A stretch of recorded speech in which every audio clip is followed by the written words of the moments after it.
بسم اللہ الرحمن الرحیم۔ السلام علیکم دوستوں، امید ہے آپ لوگ ٹھیک ہوں گے اور آپ لوگوں کی زندگی خوشیوں کے ساتھ گزر رہی ہوگی۔ تو بڑھتے ہیں کچھ اور اشعار کی تشریح کی طرف، اور یہ جو کچھ اشعار کی تشریح اپلوڈ کی ہوئی ہے، مجھے امید ہے کہ وہ تشریح آپ کو سمجھ آ گئی ہوگی۔ اللہ تعالیٰ آپ لوگوں کو دنیا اور آخرت دونوں جہانوں کی کامیابی عطا کریں، اور میرے چینل پر نئے ہر آنے والے ان کو چاہیں کہ اس چینل کو سبسکرائب کریں اور گھنٹی کا بٹن ضرور دبائیں۔ تو بڑھتے ہیں مزید اشعار کی تشریح کی طرف۔ یہ جو آج کا پہلا شعر ہے کہ راتوں کو چلنے والے رہ جائیں تھک کے جس دم، راتوں کو چلنے والے رہ جائیں تھک کے جس دم، امید ان کی میرا ٹوٹا ہوا دیا ہو۔ رات چلنے والے، اس سے مراد کیا ہے؟ وہ لوگ جو رات کے وقت سفر کرتے تھے، پرانے دور کی بات ہے۔ آج کل بھی لوگ سفر کرتے ہیں، لیکن پرانے دور میں اور آج کے دور کے سفر میں زمین آسمان کا فرق ہے۔ راتوں کو چلنے والے رہ جائیں تھک کے جس دم، یعنی جس وقت رات کے چلنے والے مسافر وہ تھک جائے، ان کے اندر مزید سکت نہ ہو، طاقت نہ ہو تاکہ وہ مزید چل سکے، تو پھر کیا کرے؟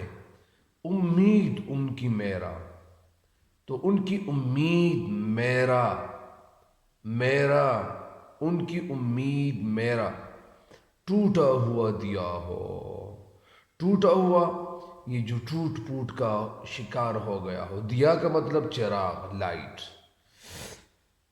ایک تو شاعر علامہ اقبال رحمۃ اللہ علیہ یہ بھی کہتے ہیں کہ میری جو جھوپڑی ہے، میرا جو گھر ہے، وہ صحرا میں ہو، اور پھر یہ بھی کہتے ہیں کہ میری جھوپڑی میں ایک دیا ہو، ایک چراغ ہو، ایک لائٹ ہو۔ پرانے دور کے لوگ رات کے وقت سفر کرتے تھے۔ پرانے دور کے لوگ کیا کرتے تھے؟ رات کے وقت سفر کرتے تھے اور وہ بڑی دور تک جاتے تھے، اور پھر یہ ہوتا تھا کہ تعلیم کی غرض سے لوگ پرانے دور میں زیادہ سفر کرتے تھے۔ آج کل بھی سفر کرتے ہیں، لیکن جہازوں میں اگر کوئی کرنا چاہتا ہے تو جہاز میں یا زیادہ سے زیادہ گاڑی میں۔ لیکن پرانے دور کا جو وقت تھا وہ بڑا کٹھن وقت تھا، بڑا سخت وقت تھا۔ بہرحال راتوں کو چلنے والے رہ جائے تھک کے جس دم، شاعر اس شعر میں کہنا ہمیں یہ چاہتے ہیں کہ پرانے دور میں زیادہ تر لوگ جو سفر کرتے تھے تو وہ پیدل سفر کرتے تھے، اور پیدل جب سفر کرتے تھے تو ظاہری بات ہے کہ وہ راستے بڑے طویل ہوتے تھے۔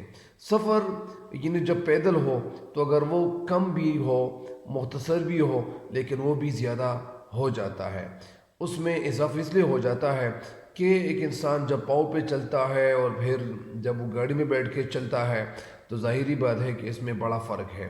تو پرانے دور کے لوگ جو سفر کرتے تھے تو رات کے وقت زیادہ سفر کرتے تھے، تو اسی وجہ سے اس شعر میں ہمیں کہنا یہ چاہتے ہیں کہ وہ لوگ جب سفر کر رہے ہوتے ہو اور رات کا وقت ہو، تو رات کے وقت جب وہ تھک جائیں، ان کے اندر مزید سفر کرنے کی طاقت نہ ہو، مزید سفر کرنے کی صلاحیت نہ ہو، اور اس وقت وہ جب تھک جائیں تو پرانے دور میں تاریکی ہوتی تھی، تو ایسا ہوتا ہے کہ اس وقت جب یہ تھک جائے تو اس کے تھکنے کے بعد ان کو آرام کرنے کی ضرورت ہوتی ہے تاکہ وہ سو جائیں، تھوڑا آرام کریں، لیٹ جائیں۔ لیکن اس وقت جب یہ تھک چکے ہوں اور ان کے سامنے ان کی کوئی امید نہ ہو، رات کی تاریکی ہو، تو رات کی تاریکی میں انسان کو پھر کس چیز کی ضرورت ہوتی ہے؟ پھر اس وقت رات کی تاریکی میں انسان کو لائٹ کی ضرورت ہوتی ہے، اور مکان کی ضرورت ہوتی ہے تاکہ وہ کسی ایسی جگہ پہ یعنی یہ رات گزارے کہ وہ جگہ اچھی ہو۔ یعنی ظاہری بات ہے کہ یہ کیڑے مکوڑے نہ ہوں، حشرات نہ ہوں، سانپ نہ ہوں، اور زہریلے جانور نہ ہوں۔ تو جب زہریلے جانور ہوتے ہیں تو اس وقت انسان سو نہیں سکتا، کیونکہ وہ انسان ڈرتا ہے۔ تو اسی وجہ سے شعر کہتے ہیں کہ اس وقت وہ انسان جو رات کی تاریکی میں کہیں وہ بیٹھا ہوا ہے اور وہ کہتے ہیں کہ میں تھک گیا ہوں تاکہ میری تھکن ختم ہو اور مجھے آرام کرنے کی ضرورت ہوتی ہے، تو اس وقت یعنی ان کے لیے یہ جو میرا چراغ ہے، ٹوٹا ہوا چراغ، یہ کام کرے۔ کس چیز کی کام کرے؟ امید، یعنی ان کی ایک امید پیدا ہو جائے کہ یار میں تو یہاں پہ رات گزاروں گا اور مجھے رات کی جگہ مل گئی۔ تو اس شعر کی تشریح یہی ہے۔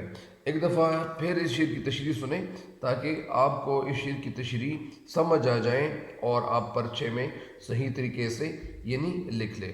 شاعر اس شعر میں ہمیں کہنا یہ چاہتے ہیں، شاعر شعر میں ہمیں کہنا یہ چاہتے ہیں اور شاعر یہ ایک خواہش کا اظہار کرتے ہیں کہ اگر رات کو اندھیرے میں کوئی مسافر جا رہا ہو اور جاتے جاتے وہ تھک جائیں یا اندھیرے کی وجہ سے وہ آگے چل نہ سکے اور ان کے اندر مزید طاقت نہ ہو، وہ تھک چکا ہو، تو ان کو ایک امید نظر آئے، ایک امید پیدا ہو، ایک خواہش پیدا ہو اور ایک خواہش یہ پیدا ہو اور خواہش یہ پیدا ہو کہ ان کے سامنے ایک چراغ کی شکل میں یعنی میرے گھر میں ٹوٹا ہوا چراغ دکھائی دے، یعنی اندھیری رات میں جب قافلہ تھک چکا ہوتا ہو اور اس وقت ایک چراغ نظر آئے تو یہ چراغ ان کے لیے ایک نعمت سے کم نہیں ہوتا ہے۔ اس لیے یہ امید ان کو میری کٹھیا سے یعنی دکھائی دے۔ بہرحال اس شعر کی تشریح مکمل ہو گئی ہے۔ اگلے شعر کی تشریح کی طرف بڑھتے ہیں اور اگلے شعر کی تشریح کیا ہے؟ اگلے شعر کی تشریح یہ ہے کہ بجلی چمک کے ان کو کٹھیا میری دکھا دے۔ بجلی چمک کے ان کو کٹھیا میری دکھا دے، بجلی چمک کے ان کو کٹھیا میری دکھا دے، جب آسماں پہ ہر سو بادل گرا ہوا ہو۔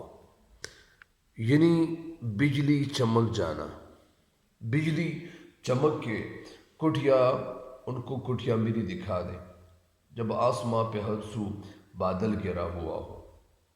شاعر اس شعر میں ہمیں کہنا یہ چاہتے ہیں کہ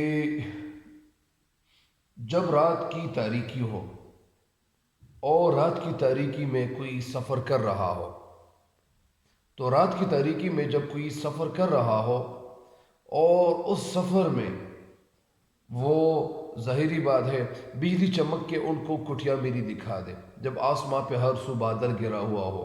یعنی شاعر شعر میں ہمیں کہنا یہ چاہتے ہیں کہ رات کا وقت ہو، اندھیرا چھایا ہوا ہو اور اندھیرا صرف چھایا ہوا نہ ہو بلکہ آسمان پہ بادل بھی چھائے ہوئے ہوں، اور ظاہری بات ہے کہ اگر وہ اندھیرا ہو لیکن اس اندھیرے میں تو ستارے تو چمکے ہوئے دکھائی دیتے ہیں، کبھی کبھار کچھ نہ کچھ چمک ضرور پیدا ہوتی ہیں۔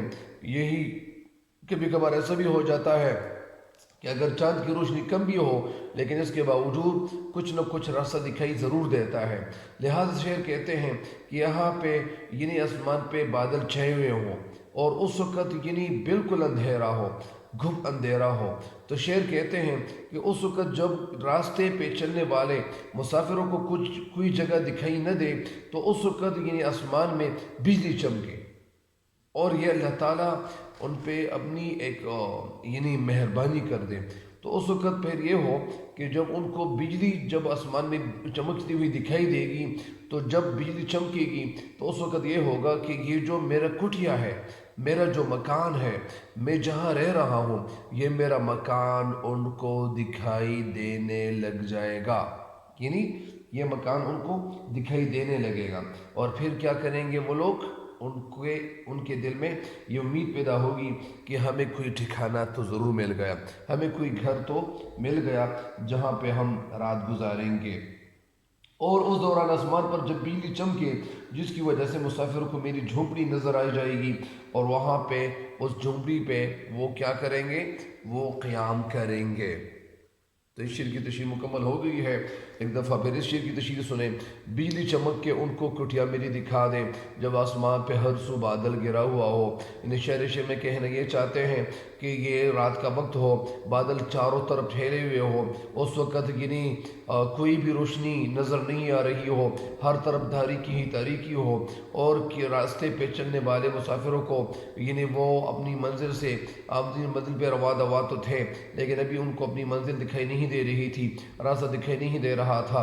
اس وقت یعنی بجلی اگر چمکے اور یہ بادلوں میں بجلی چمک جائے گی تو اس وقت یہ میری جو جھونپڑی ہے وہ بجلی چمکنے کی وجہ سے میری جھونپڑی ان لوگوں کو نظر آ جائے گی اور یہ لوگ میرے مکان میں قیام کریں گے۔ تو اس شعر کی تشریح مکمل ہو گئی ہے۔ مجھے امید ہے کہ آپ ان اشعار کی تشریح سے فائدہ ضرور اٹھائیں گے۔ تب تک کے لیے دیجیے گا مجھے اجازت۔ اللہ نگہبان۔